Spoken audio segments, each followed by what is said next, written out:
Sejam muito bem-vindos ao EAD Unifatece. O futuro já começou. Essa frase nunca foi tão verdadeira. A gente está vivendo a maior revolução tecnológica que a humanidade já viu. São novas formas de trabalhar, de empreender, novos jeitos de se comunicar, novas maneiras de ensinar e de aprender. E você está de parabéns por fazer parte dessa revolução digital aqui no Centro Universitário Unifatece, uma instituição de ensino inovadora e acessível que está levando educação de qualidade para todo o Brasil. Nossa rede de polos parceiros não param de crescer. Já estamos presentes em todas as regiões do país. Ofertamos mais de 200 cursos de graduação e pós-graduação nas modalidades EAD e semipresencial. Com metodologia flexível e inovadora, nossos cursos estão organizados em trilhas de aprendizagem que facilitam o desenvolvimento acadêmico dos alunos de forma intuitiva e dinâmica. Além disso, nossos estudantes têm suporte e acompanhamento pedagógico constantes com o melhor time de professores e tutores do Brasil. E para os cursos e disciplinas que necessitam de atividades práticas presenciais, a gente criou os megapolos que contam com uma infraestrutura inovadora, com laboratórios totalmente equipados e tutores especializados. Viu só? É por isso que a EAD Unifatece é nota máxima no MEC. Centro Universitário Unifatece, fazendo o seu futuro. Olá! Olá! Boa noite! Boa noite, alunos! Como vocês estão?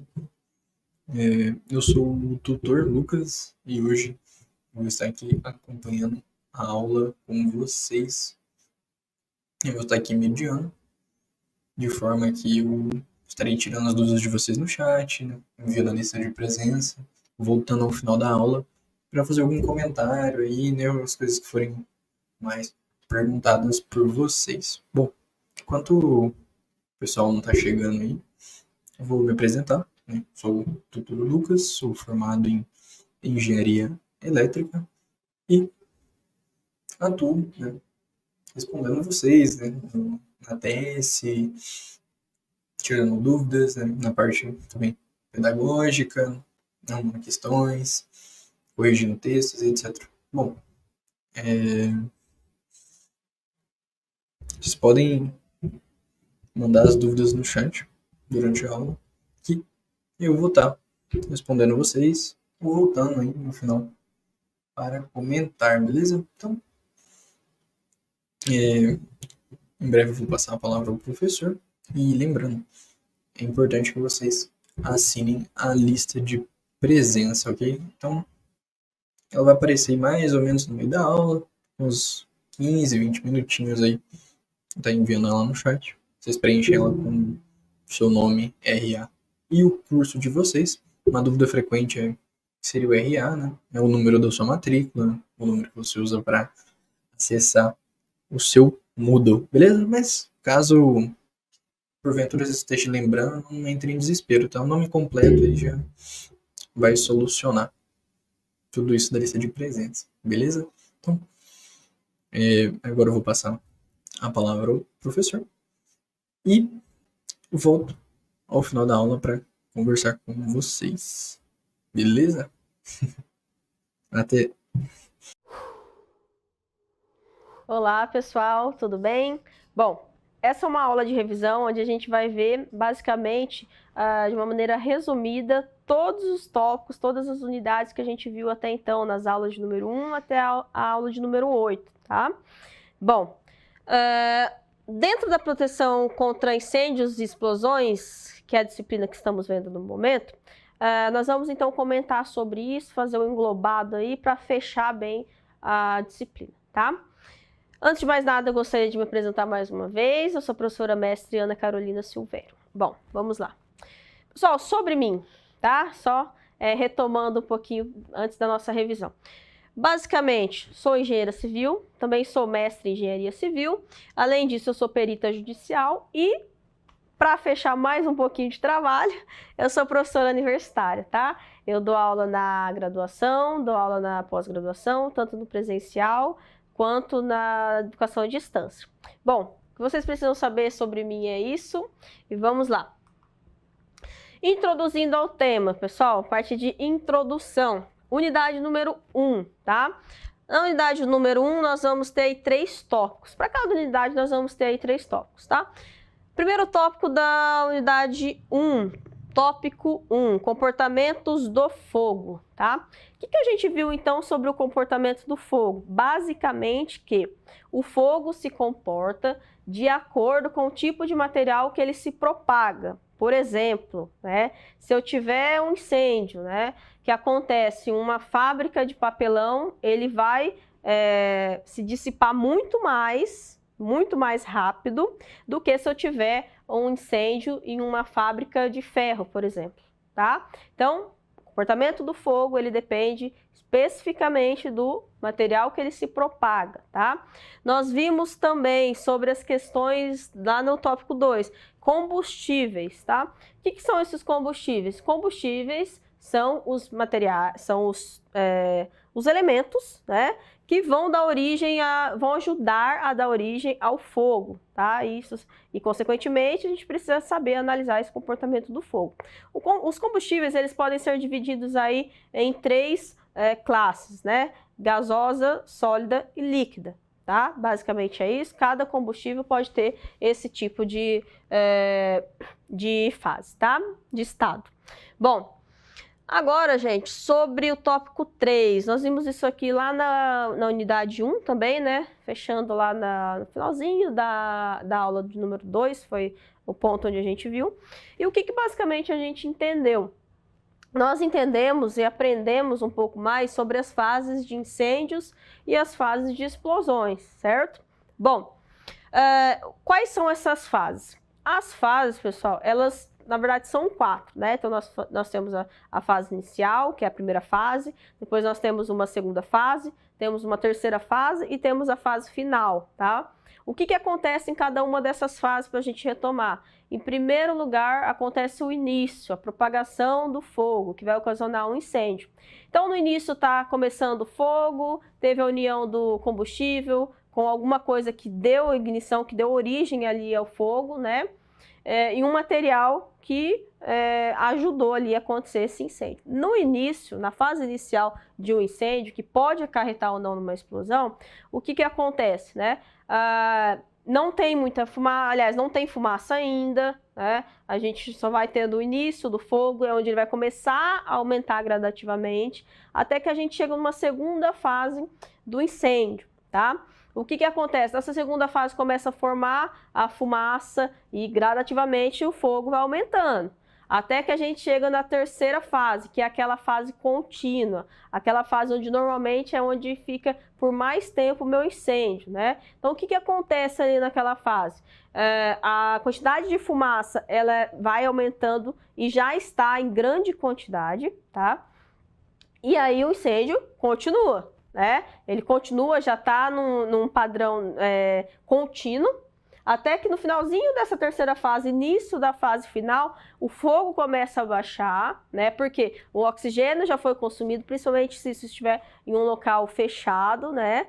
E aí o que acontece? A fumaça, ela aumenta de uma maneira muito grande, muito rápido, né? Então, eu até dei um exemplo para vocês, vou comentar depois um pouco mais lá na unidade 2, né? Que está relacionado com o que aconteceu na Boate Kiss, né? Então, a maior parte das pessoas, as 242 pessoas que morreram, foram em decorrência da última fase de um incêndio que começou naquela noite de 2013, tá? Então, basicamente o que a gente pode falar sobre as fases de incêndios e explosões é isso. Bom, para que a gente possa assimilar melhor e entender, relacionar isso com a prática, cruzar aí os dados, tudo que a gente aprendeu e fechar esse conhecimento, eu vou deixar com vocês o link de um vídeo, vocês vão assistir um vídeo agora, onde vocês vão conseguir compactar, tá? Compatibilizar todas essas informações que eu estou passando para vocês e assimilar isso com a prática, ok? Hoje vamos falar um pouco sobre o fogo. E se prepare porque a chapa vai esquentar. Então, vamos direto ao ponto?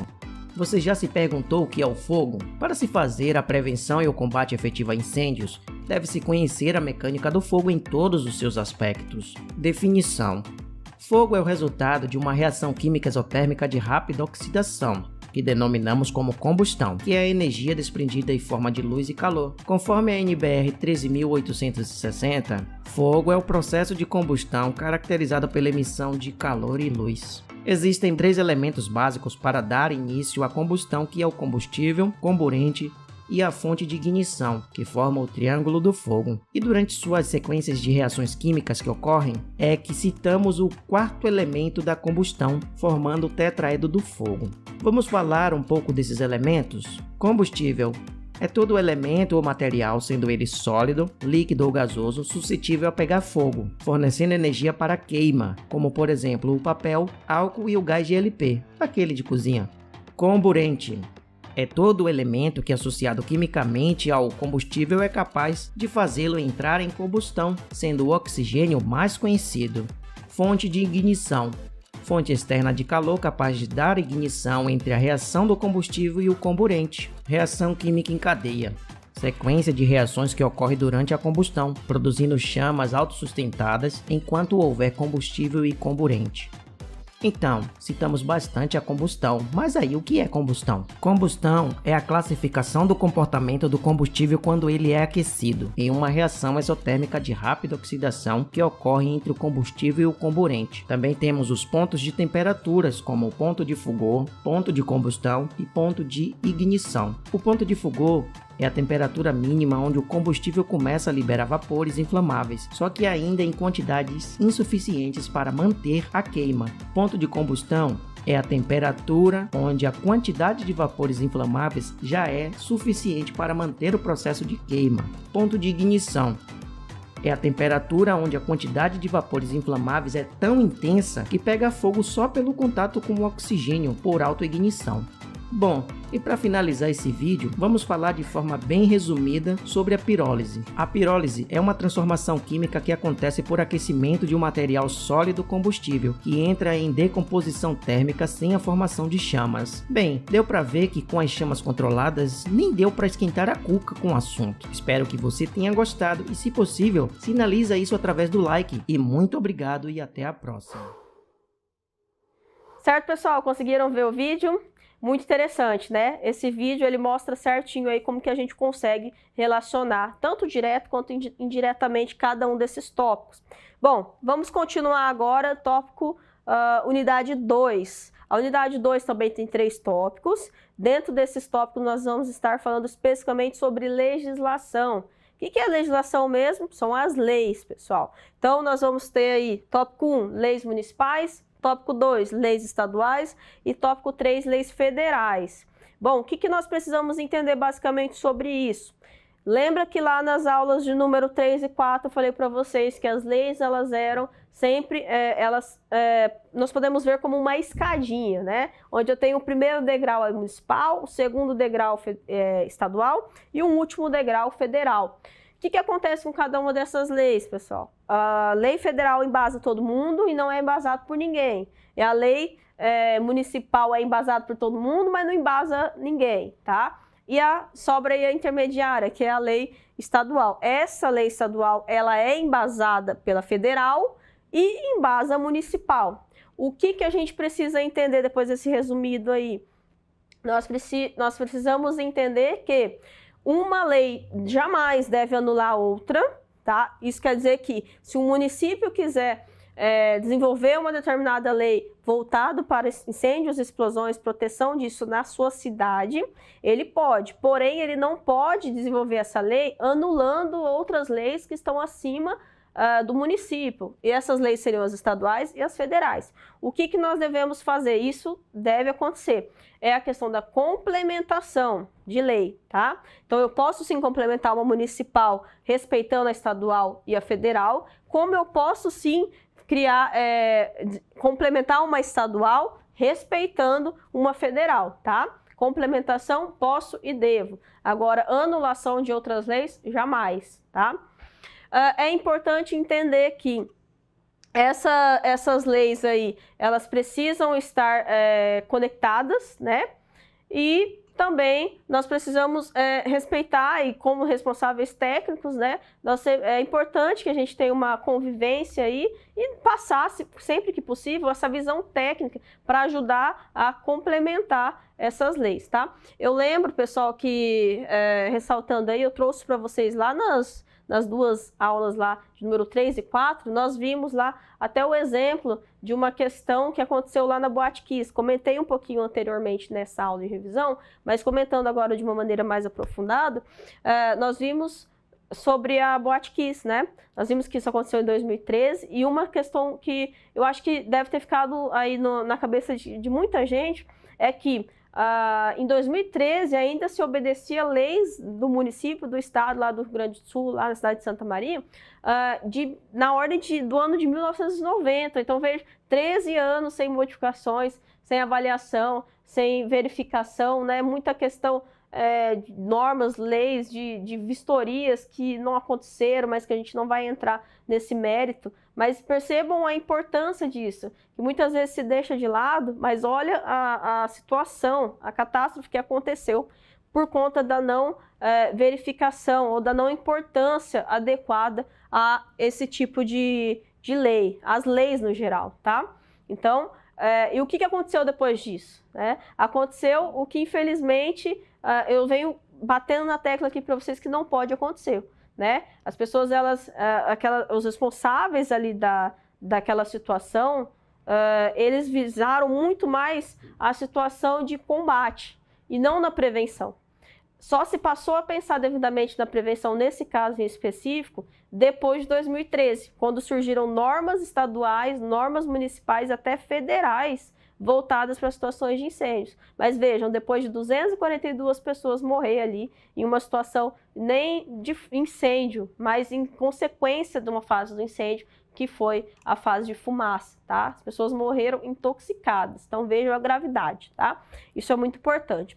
Bom, para fechar, relacionar e compatibilizar todo o conhecimento relacionado à legislação voltada para incêndios e explosões, vou trazer para vocês, vou mostrar para vocês agora mais um vídeo muito importante. Vejam que interessante esse vídeo, pessoal.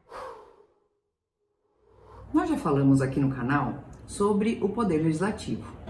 Falamos que uma das funções do Poder Legislativo, aliás, a principal, é a elaboração de leis que vão reger a vida em sociedade. É bom a gente saber que tem leis que valem para o país inteiro, tem leis que valem só para os estados e tem leis que valem só para o município. Mas como isso é possível? A lei que vale para o país inteiro não é mais poderosa do que a lei que vale só para o município de Pedregulho, que tem 15 mil habitantes? A grande questão é que cada uma dessas leis trata de um tema específico. Uma não se intromete no assunto da outra. Cada um dos níveis de governo, federal, estadual e municipal, possui campos de atuação próprios. Na esfera federal, o poder legislativo é exercido pelos deputados federais e pelos senadores. Já no âmbito estadual, pelos deputados estaduais. No âmbito municipal, o poder legislativo é exercido pelos vereadores. Cada um deles vai criar leis. Por isso que a gente tem lei federal, lei estadual e lei municipal. Mas isso não é bagunçado, não. O assunto que cada uma das leis vai poder tratar vem especificado lá na Constituição Federal. Então, toda e qualquer lei que for criada, ela deve ser criada com base no que determina a Constituição, sob pena dessa lei não ter eficácia, ou seja, não ser aplicada. Por exemplo, é a União quem pode criar leis para disciplinar o sistema monetário. Isso significa que o Estado de Minas Gerais não vai poder criar uma moeda própria. Basicamente, a União vai tratar dos assuntos mais relevantes e de interesse comum à sociedade de todo o país. Aos estados se permite que legislem sobre questões regionais. Pensa que o estado de São Paulo tem uma realidade totalmente diferente do estado do Amazonas. O município, por sua vez, vai poder tratar de assuntos locais. Veja, não faz o menor sentido o Congresso Nacional determinar a altura máxima que um edifício pode ter na cidade de Pedregulho. No fim, não importa qual esfera legislativa produziu aquela lei. Uma vez que a lei está em vigor, ela deve ser cumprida. Beleza, gente? Viram o vídeo? Interessante, né? Bom, vamos dar continuidade aqui antes da gente ver o próximo vídeo que eu vou passar para vocês. Bom, unidade 3, nós vamos ver aí então sobre métodos de prevenção e combate, rever, né? Revisar a unidade 3, essa unidade 3 estava nas próximas 2 aulas lá que nós analisamos, também tem 3 tópicos. O primeiro tópico vai falar sobre equipamentos de proteção, depois tópico 2, treinamentos e o tópico 3, normas. Quais são os pontos mais importantes dentro de cada tópico? Primeiro, equipamentos de proteção. Eles são importantes para quem? E devem ser utilizados por quem? Principalmente ou primordialmente pelos especialistas voltados para essa área de combate a incêndio e explosão, que é quem? São os bombeiros, em algumas situações de locais privados ou fechados aí, brigadistas, mas em grande maioria nós estamos focando em bombeiros, tá? Pessoal, esses bombeiros aí, eles precisam ter esses equipamentos de proteção para se proteger, mas mais do que isso, para conseguir salvar vidas, né? Para conseguir salvar até, se possível, patrimônios e as edificações, tá? Então, é muito importante que eles tenham isso para que consigam salvar, em primeiro lugar, as pessoas, manter a segurança das pessoas, mas também o patrimônio dessas pessoas, os locais de trabalho dessas pessoas ou de moradia dessas pessoas, que também é importante, mas vem, claro, em um segundo plano. Esses equipamentos, eu até dei alguns exemplos para vocês, como botas, né, as luvas, os óculos, capacete. Na apostila vocês conseguem ver muito mais exemplos, inclusive com imagens e com detalhamento explicando cada um deles, tá? Bom, sobre o tópico 2, treinamentos, o que basicamente a gente pode falar sobre o tópico 2? Que junto com esses equipamentos de proteção, nós precisamos, né? Quando eu digo nós, se colocando no lugar desses especialistas, eles precisam ter os devidos treinamentos, né? E esses treinamentos, eles precisam ser periódicos, a cada 1 ano ali eles precisam renovar esse treinamento, né? Porque se fosse assim, a pessoa só fez o treinamento, ou um grupo de bombeiros fez o treinamento uma vez, e daqui 15 anos vai ter incêndio, ele vai atuar da mesma forma? Não, isso precisa estar de uma maneira, uma vivência muito próxima dele, né, a nível de treinamento, para que se acontecer, infelizmente, acontece muitas vezes, principalmente em cidade grande, então eles precisam estar preparados para isso, de todas as maneiras possíveis, tá? Em caso de brigadistas, esses treinamentos, essas pessoas, eles precisam ser aprovados, né, em avaliações teóricas e práticas, e além dos treinamentos periódicos também. Então não é qualquer pessoa que vai combater, que vai entrar e vai ser aprovado nesse treinamento, tá? Esses são os pontos mais importantes dentro desse tópico. Para finalizar, o tópico de número 3, trouxe para vocês algumas normas. Normas voltadas à questão de treinamento de equipamento de proteção, tá? Tudo voltado a combate de incêndio e explosão. As normas foram comentadas com vocês em uma das últimas aulas lá, né? E também deixei como uma curiosidade, como algo complementar para vocês, quais são os objetivos das normas no geral, não só voltada para incêndio e explosão, mas no geral, para que servem as normas, a que nível essas normas trabalham, se elas valem aqui e fora do Brasil, e a resposta para quem já esqueceu ou quiser retomar é que as normas NBRs, elas são normas brasileiras, ou seja, brasileiras, voltadas a nível nacional. Se eu quiser uma norma que vale tanto no Brasil quanto em qualquer outro país, eu preciso trabalhar com as ISOs. Por exemplo, a ISO 9001, tá? Então, essas ISOs, elas valem em países diferentes, se respeitar as normas de cada um. Beleza? Bom, sobre as normas, o principal objetivo da norma é embasar, direcionar e, em situações práticas, proporcionar métodos de ensaio e direcionar essa pessoa que está elaborando esse método de ensaio para saber se está coerente seus resultados ou não, se precisa melhorar algo ou não. Então, direciona, embasa e auxilia, tá? O principal objetivo da norma é segurança e economia, mas, em primeiro lugar, segurança, tá bom? Pessoal, para explicar tudo isso de uma maneira geral, englobando todos os assuntos dentro desta unidade, métodos de prevenção e combate a incêndio e explosões, vou trazer para vocês, a partir de agora, mais um vídeo para que vocês consigam analisar todos esses pontos. Vamos assistir juntos? Você sabe o que é brigada de incêndio? Sabe para que serve? Entenda agora a definição, objetivos e treinamento necessário. A brigada de incêndio é definida como um grupo organizado de pessoas voluntárias ou indicadas que são treinadas e capacitadas para atuar na prevenção e no combate ao princípio de incêndio, abandono de área e primeiros socorros dentro de uma área ou edificação. O treinamento necessário para formar os brigadistas, que são as pessoas que pertencem à brigada de incêndio, visa, em caso de sinistro, proteger a vida e o patrimônio, reduzir as consequências sociais do sinistro e os danos ao meio ambiente. A norma brasileira que estabelece os requisitos mínimos de uma brigada de incêndio é a NBR 14.276 e, de acordo com a norma, o curso de brigadista deve ser reciclado no máximo a cada 12 meses. A formação é determinada pelo anexo A da norma, que leva em conta o risco, quantidade de pessoas e a ocupação da planta. Vale salientar que existem instruções técnicas que são emitidas pelo Corpo de Bombeiro de alguns estados, estabelecendo algumas exigências e determinações que devem ser consultadas, para que, assim, todos os requisitos da capacitação estejam de acordo com a legislação estadual.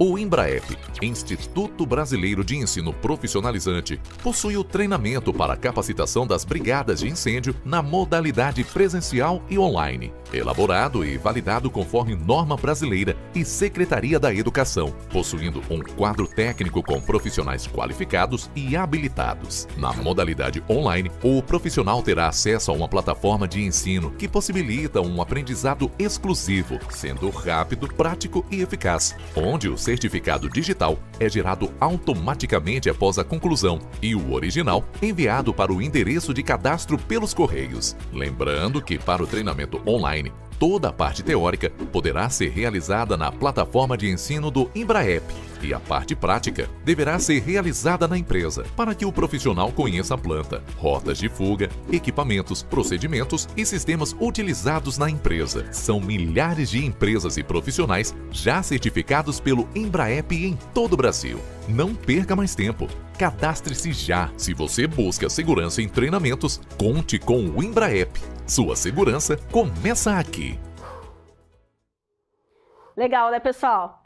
Bom, curioso vídeo, interessante. Bom, nós vamos passar agora, então, para a unidade número 4. Essa é a nossa última unidade. A unidade número 4 também tem 3 tópicos e, basicamente, ela vai estar falando sobre resistência dos materiais em situações de incêndios e situações de explosões. Então, eu trouxe para vocês aqui 3 tipos de materiais, né? O último tópico vai estar falando sobre materiais mistos, que é quando a gente une um tipo de material com outro material diferente. Nós temos no tópico 1 o aço, no tópico 2 o concreto e no tópico 3 madeira e materiais mistos. O que a gente pode ressaltar, revisar e deixar claro de uma maneira resumida aqui para vocês, tá? Para que todos nós possamos compreender isso. Bom, a resistência dos materiais. O aço. O aço, a nível de utilização no Brasil, vem amplamente sendo utilizado nos últimos anos, vem cada vez mais sendo utilizado por questões de leveza e também questão de resistência, tá? É um material resistente e ao mesmo tempo é leve, mas mais do que isso, pela rapidez de construção. Porém, em situações de incêndio e de explosões, nós precisamos ter certos cuidados, tá? A grande vantagem é que mesmo que aconteça incêndio, né, nas estruturas de aço, nós conseguimos visualizar, entender e prever que vai haver uma ruptura por conta do seu módulo de elasticidade. Diferente do concreto. O concreto, ele, em situações de incêndio, né, ele tem uma maior resistência, porém ele não avisa se alguma interferência que acontecer ali nessa situação, nesse incidente, o que vai acontecer? O concreto, se vier a romper, ele não avisa. Então, essa é uma desvantagem em relação ao aço. Contrapartida, o concreto, estrutura de concreto armado, são as estruturas mais tradicionais no Brasil, principalmente por questão cultural, tá? Apesar disso, ao longo dos últimos anos, está sendo mudado, aos poucos, mas sendo mudado. A madeira e materiais mistos, tá? Madeira, diferente do que muita gente pensa, vem sendo muito utilizada e pode sim, deve sim ser utilizado em edificações. Inclusive fora do Brasil é muito usual, muito mais do que aqui, tá? A madeira, pessoal, ela tem um processo que chama de carbonização que protege o seu centro, né, o seu meio, quando em situação de incêndio, diferente de outros materiais. Então, o que a gente consegue analisar com base em tudo isso? Que todos esses tipos de materiais, eles dependem da situação que a gente está analisando, e todos eles são passíveis da ação do fogo, de incêndio, de explosões. Porém, cada um tem as suas particularidades e as suas formas de evitar, de cuidar e de prevenir situação de incêndio, inclusive de combater também, tá? Então, isso é a principal coisa que a gente precisa entender. Para fechar isso aqui, os materiais mistos eu deixei claro, inclusive numa curiosidade no finalzinho lá das nossas aulas, lá no número 8, tá? Falando sobre a questão do vidro, né? A união do vidro com outro tópico aqui. Bom, fiz isso de propósito para que vocês vissem que não existe só os 3 materiais, existem outros, e além do vidro ainda existem muito mais, tá? Isso é muito importante. Não fixem que só existem esses materiais, porque não é verdade. Para fechar, gente, deixo para vocês mais um vídeo, vamos assistir comigo para que a gente consiga unir os conhecimentos, os tópicos da unidade número 4. Vamos lá? Viga de concreto é uma excelente opção quando você tem uma grande sobrecarga, precisa vencer grandes vãos, facilidade no seu manuseio, principalmente quando nós relacionamos ao concreto armado, não necessita de mão de obra tão qualificada assim, mas você precisa ter o conhecimento para você fazer uma boa armação, para você fazer uma correta concretagem. Então, uma das grandes vantagens da viga de concreto é essa, a questão da mão de obra. Nós temos uma demanda de profissionais que sabem trabalhar com esse tipo de material. Já a outra característica do seu comportamento, a viga ela vai receber o carregamento das lajes. Porém, a gente tem que ficar de olho nas questões da sua geometria, porque segundo a NBR 6118, ela fala que a viga não pode ter largura na sua seção transversal menor que 12 centímetros. Óbvio que existem casos especiais que nós podemos consultar depois na norma. Esse material ele é muito flexível na sua adoção, porque nós podemos ver ele acompanhado em questões maciças, nervuradas, protendidas. Vemos também a sua adoção em pontes, viadutos. E quais são as principais armaduras que nós vamos ter nessas vigas, já que nós temos uma diferença entre concreto simples e concreto armado. Para você que não sabe, a principal diferença entre esses dois é que o concreto simples ele não tem adição de aço. Já o concreto armado, nós colocamos o aço ali para ele resistir aos esforços de tração e compressão. Lembrando que o concreto é um excelente material quando nós relacionamos a compressão e ele possui baixa resistência à tração. Então, as principais armaduras que você pode encontrar é a armadura longitudinal, transversal e viga madeira. A viga madeira é um elemento onde ele pode variar na sua dimensão, principalmente quando ele pode variar de 2,5 metros a 5 metros e a sua espessura encontrada pode ser de 3 a 20 centímetros. Então vai depender muito da finalidade dessa viga. Nós podemos ver a sua aplicação em residências, telhados, pontes e outras construções. Olha que coisa bacana, uma característica da viga madeira é que ela pode ter o seu uso temporário ou permanente. Não entendi, Pedro. O que significa isso? Imagine que você tem sua casa de madeira, totalmente de madeira, e você pode fazer a mudança da sua casa. Imagine, você tem lá o seu terreno e essa casa está alocada naquele local, e você quer mudar de cidade. Você pode levar sua casa feita de madeira para uma nova cidade. Basta você desmontar a estrutura e levar para um novo local. E fazendo uma pequena comparação, a viga madeira ela não tem essa questão de poluir o meio ambiente, já que seu material ele é retirado da própria natureza. Mas tem que ter muita atenção, muito cuidado na seleção da madeira para não agredir o meio ambiente. A ligação feita na viga madeira ela pode ser feita com pinos metálicos. Então, para a gente ter essa ligação, essa rigidez metálica, nós temos uma questão da sua esbeltez. Você não imagina que a viga vai suportar aquela capacidade toda, principalmente quando nós temos sobrecargas. E uma das suas principais aplicações que nós podemos ver na prática é a questão em galpões, em estruturas que precisam vencer grandes vãos. Esse tipo de material é excelente. Seu uso também ele é muito versátil nas questões de geometrias. Se você pegar os catálogos da Gerdau ou da Acerlow, você vai ver a quantidade de perfis que nós temos, a facilidade de moldagem que nós temos desses perfis, desses materiais. Então nós temos uma gama muito grande na variedade dos perfis metálicos que nós podemos trabalhar com a viga metálica. Outro item importante também é que nós temos relacionados às questões mistas, ou seja, as suas estruturas mistas vai ser relacionado a 2 materiais. Aqui nós podemos ter relacionado a questão da viga metálica com a laje de concreto armado, mas é assunto para outro vídeo. E nós temos também a boa capacidade de resistir aos esforços, às forças que nós temos principalmente as forças dos ventos, quando nós temos um bom contraventamento, um bom travamento dessa estrutura, ela se torna muito resistente. Certo, gente? Legal o vídeo, né? Bom, espero que tenha esclarecido bastante as dúvidas e complementado bastante o conteúdo de vocês dentro dessa unidade. Bom, agradeço a vocês mais uma vez a oportunidade de estar aqui nessa disciplina. Espero que a gente se veja em outras oportunidades, em outras disciplinas, outros eventos. Eu deixo sempre meu contato aqui para vocês. Qualquer dúvida relacionada à disciplina, eu fico sempre à disposição, pessoal. Até breve. Tchau, tchau.